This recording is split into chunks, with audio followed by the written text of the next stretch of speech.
Frères et sœurs, amis dans le Christ, bonne journée des rameaux, bonne fête des rameaux, bienvenue dans ce quotidien Jésus numéro 148.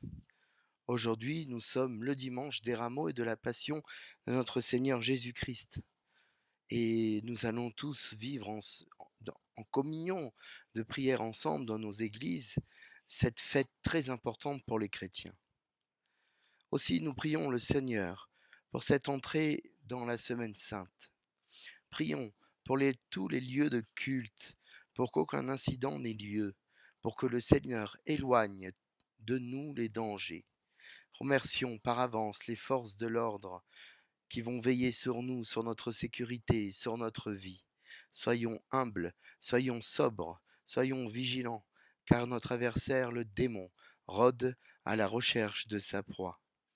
Prions pour tous ceux qui, en France ou à l'étranger, vivent la persécution, l'emprisonnement ou la mise à mort sommaire. Oui, espérons et bénissons le Seigneur, il est bon, éternel est son amour, en lui rien n'est impossible. Seigneur, prends pitié. Ô Christ, prends pitié. Seigneur, prends pitié.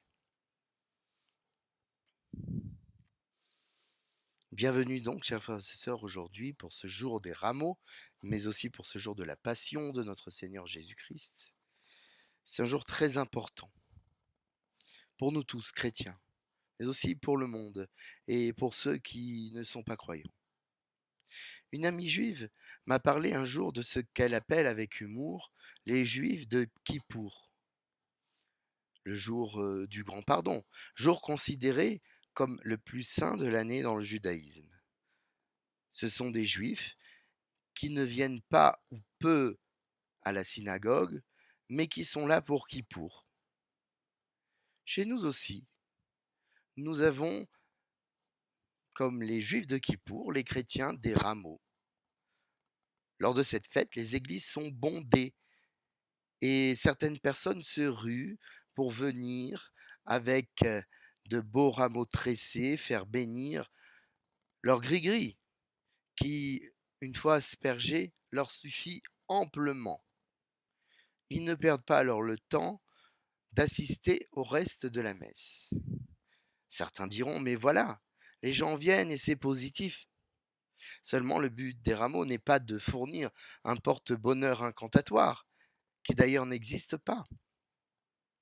Si seulement ces personnes, appelées par le renouveau printanier, prenaient le temps de rester, de s'asseoir, d'écouter la parole et de vivre l'Eucharistie, peut-être que leur conversion pourrait commencer.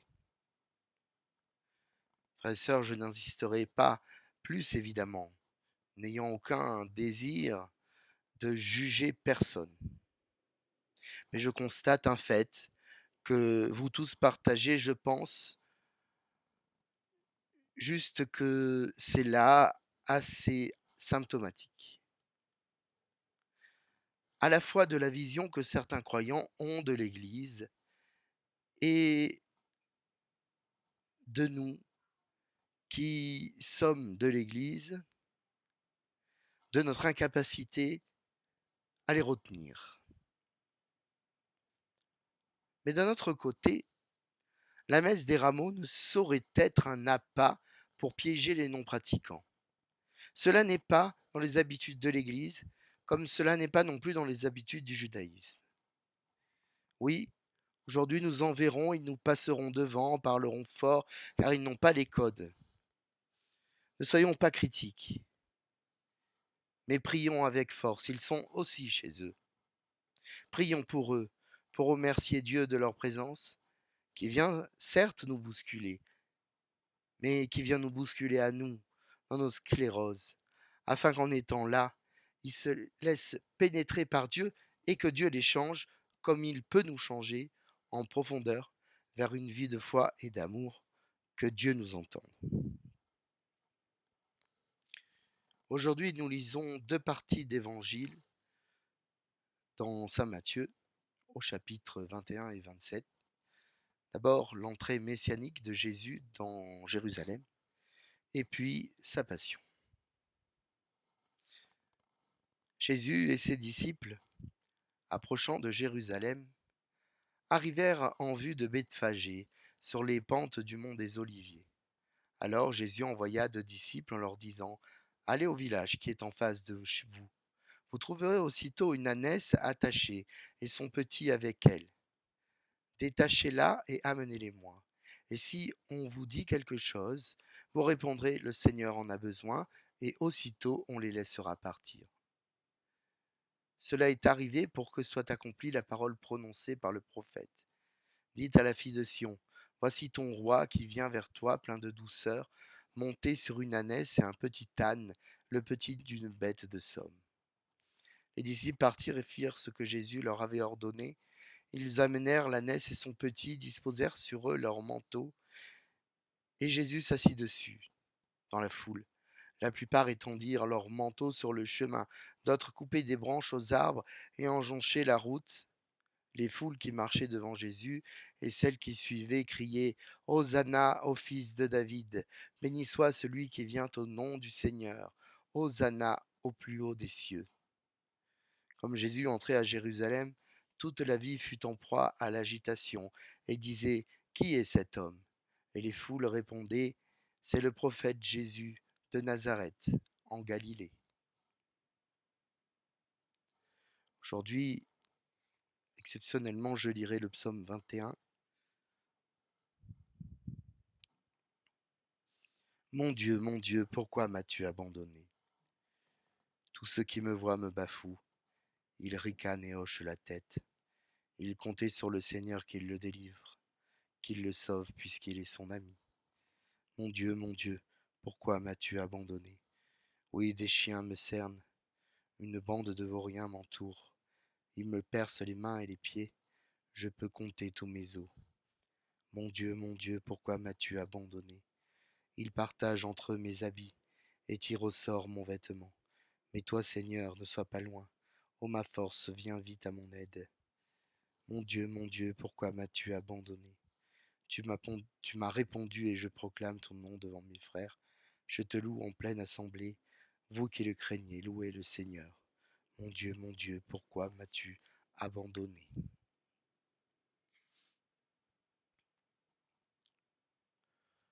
On fit comparaître Jésus devant Pilate, le gouverneur, qui l'interrogea. Es-tu le roi des Juifs? Jésus déclara. C'est toi-même qui le dis. Mais tandis que les grands prêtres et les anciens l'accusaient, il ne répondit rien. Alors Pilate lui dit: Tu n'entends pas tous les témoignages portés contre toi? Mais Jésus ne lui répondit plus un mot, si bien que le gouverneur fut très étonné. Or, à chaque fête, celui-ci avait coutume de relâcher un prisonnier, celui que la foule demandait. Il y avait alors un prisonnier bien connu nommé Barabbas. Les foules s'étaient donc rassemblées. Pilate leur dit: Qui voulez-vous que je vous relâche? Barabbas ou Jésus, appelé le Christ? Il savait en effet que c'était par jalousie qu'on avait livré Jésus. Tandis qu'il siégeait au tribunal, sa femme lui fit dire: Ne te mêle pas de l'affaire de ce juste, car aujourd'hui j'ai beaucoup souffert en songe à cause de lui. Les grands prêtres et les anciens poussèrent les foules à réclamer Barabbas et à faire périr Jésus. Le gouverneur reprit: Lequel des deux voulez-vous que je vous relâche? Il répondit: Barabbas. Pilate leur dit: Que ferai-je donc de Jésus, appelé le Christ? Ils répondirent tous: Qu'il soit crucifié. Pilate demanda: Quel mal a donc-il fait? Ils criaient encore plus fort: Qu'il soit crucifié. Pilate, voyant que ses efforts ne servaient à rien, sinon à augmenter le tumulte, prit de l'eau et se lava les mains devant la foule en disant: Je suis innocent du sang de cet homme, cela vous regarde. Tout le peuple répondit: Son sang, qu'il soit sur nous et sur nos enfants. Alors il leur relâcha Barabbas. Quant à Jésus, il le fit flageller, il le livra pour qu'il soit crucifié. Alors les soldats du gouverneur emmenèrent Jésus dans la salle du prétoire et rassemblèrent autour de lui toute la garde. Ils lui enlevèrent ses vêtements et le couvrirent d'un manteau rouge. Puis, avec des épines, ils tressèrent une couronne et ils la posèrent sous sa tête. Ils lui mirent un roseau dans sa main droite Et pour se moquer de lui, ils s'agenouillaient devant lui en disant Salut, roi des Juifs. Et après avoir craché sur lui, ils prirent le roseau et ils le frappèrent à la tête. Quand se furent bien moqués de lui, ils lui enlevèrent le manteau, lui remirent ses vêtements et l'emmenèrent pour le crucifier. En sortant, ils trouvèrent là un nommé Simon, originaire de Cyrène. Ils le réquisitionnèrent pour porter la croix de Jésus. Arrivés au lieu dit Golgotha, c'est-à-dire lieu du crâne ou calvaire, ils donnèrent à boire à Jésus du vin mêlé de fiel. Il en goûta mais ne voulut pas boire. Après l'avoir crucifié, ils se partagèrent ses vêtements en tirant au sort, et il restait là, assis, à le regarder, à le garder. Au-dessus de sa tête, ils placèrent une inscription indiquant le motif de sa condamnation. Celui-ci est Jésus, le roi des Juifs. Alors, on crucifia avec lui deux bandits, l'un à droite et l'autre à gauche. Les passants l'injuriaient en hochant la tête et ils disaient Toi qui détruis le sanctuaire et le rebâtis en 3 jours, sauve-toi toi-même, si tu es le Fils de Dieu, et descends de la croix. De même, les grands prêtres se moquaient de lui avec les scribes et les anciens en disant Il en a sauvé d'autres, il ne peut pas se sauver lui-même. Il est roi d'Israël, qu'il descende maintenant de la croix, et nous croirons en lui. Il a mis sa confiance en Dieu, que Dieu le délivre maintenant s'il l'aime. Car il a dit Je suis le Fils de Dieu. Les bandits crucifiés avec lui l'insultaient de la même manière. À partir de la 6e heure, c'est-à-dire midi, l'obscurité se fit sur toute la terre jusqu'à la 9e heure. Vers la 9e heure, Jésus cria d'une voix forte Eli, Eli, lema sabachthani, ce qui veut dire mon Dieu, pourquoi m'as-tu abandonné? L'ayant entendu, quelques-uns de ceux qui étaient là disaient Le voilà qui appelle le prophète Élie. Aussitôt l'un d'eux courut prendre une éponge qu'il trempa dans une boisson vinaigrée, il la mit au bout d'un roseau et lui donna à boire. Les autres disaient Attends, nous verrons bien si Élie vient le sauver. Mais Jésus, poussant de nouveau un grand cri, rendit l'esprit.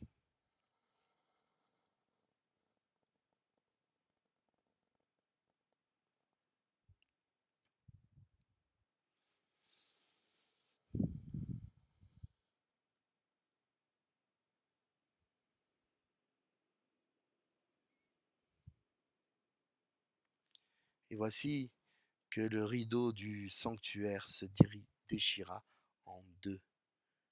Depuis le haut jusqu'en bas, la terre trembla et les rochers se fendirent.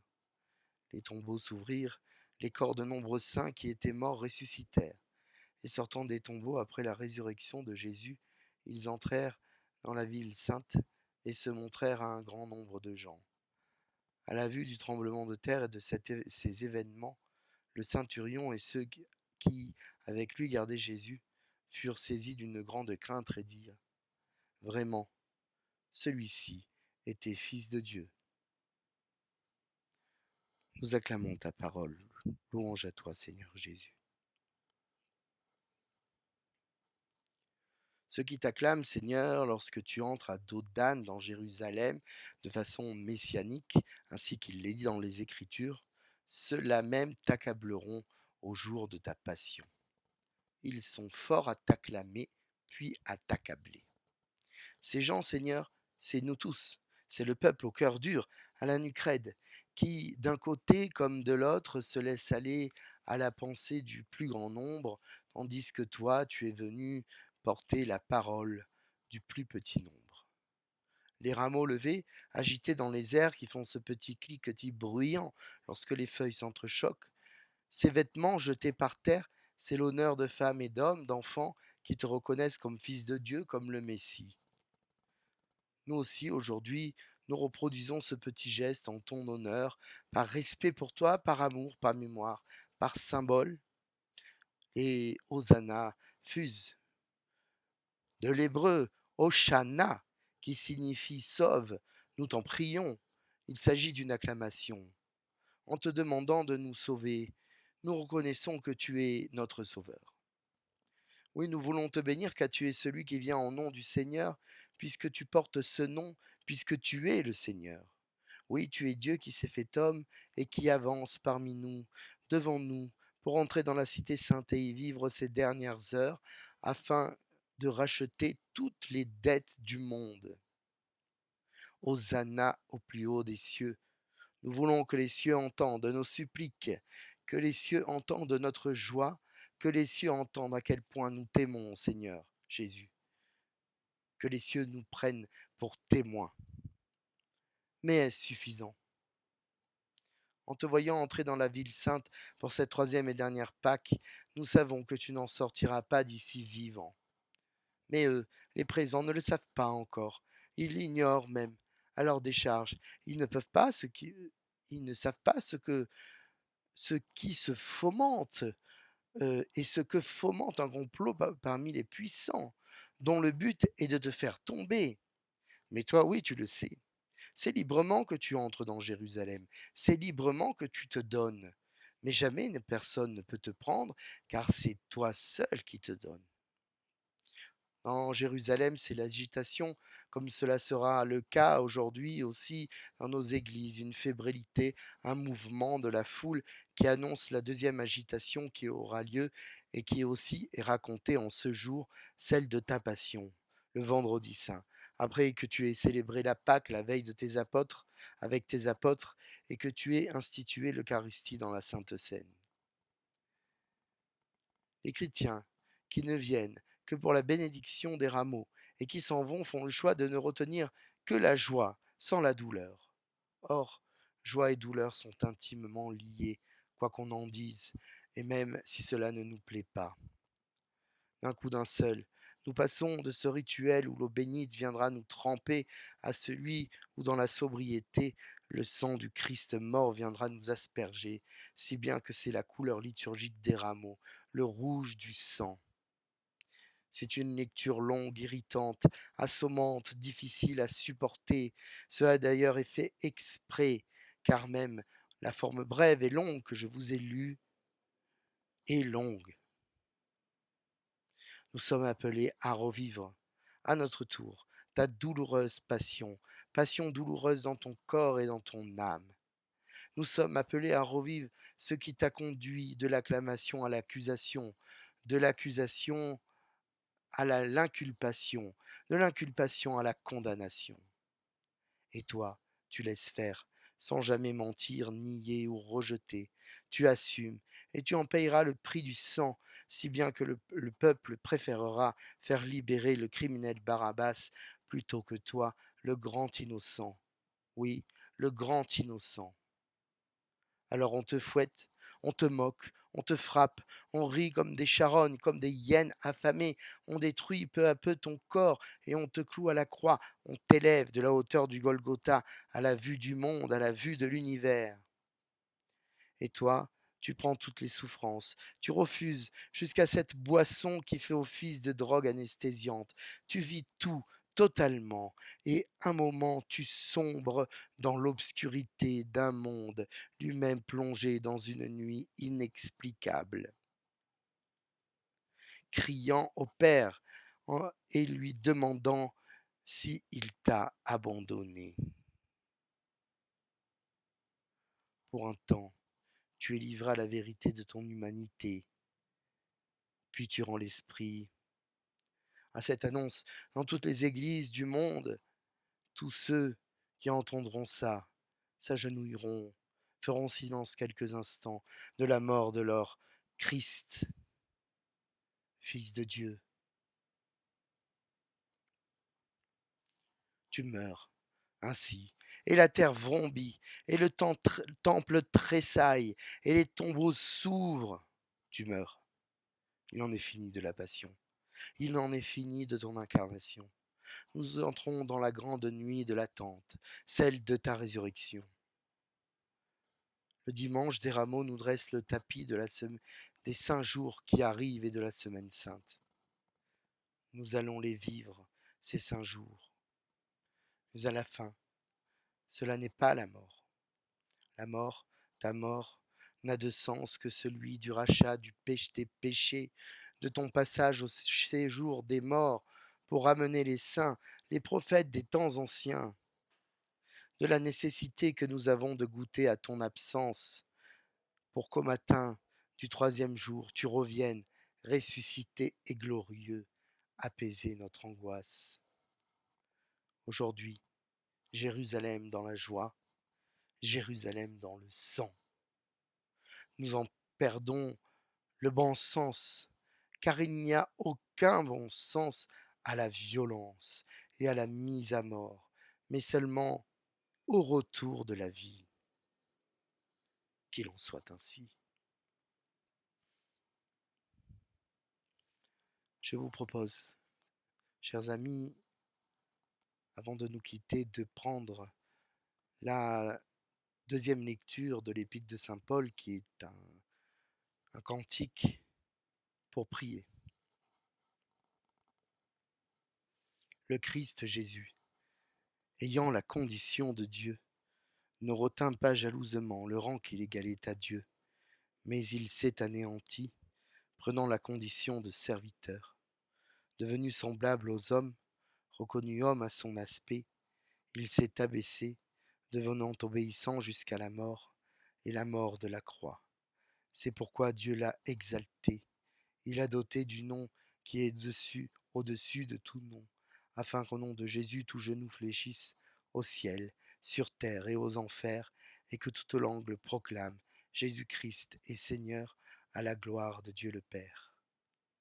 Amen. Prions. Dieu éternel et tout-puissant, pour montrer au genre humain quel abaissement il doit imiter, tu as voulu que notre Seigneur, dans un corps semblable au nôtre, subisse la mort de la croix. Accorde-nous cette grâce de retenir les enseignements de sa passion et d'avoir part à sa résurrection, lui qui vit et règne avec toi et le Saint-Esprit, maintenant et pour les siècles des siècles. Amen. Bon dimanche des rameaux, bon dimanche de printemps, bon dimanche de la Passion, et demandons au Seigneur Tout-Puissant, qui veut notre joie et notre paix, qu'il nous bénisse, lui qui est Père et Fils et Saint-Esprit. Amen. À demain.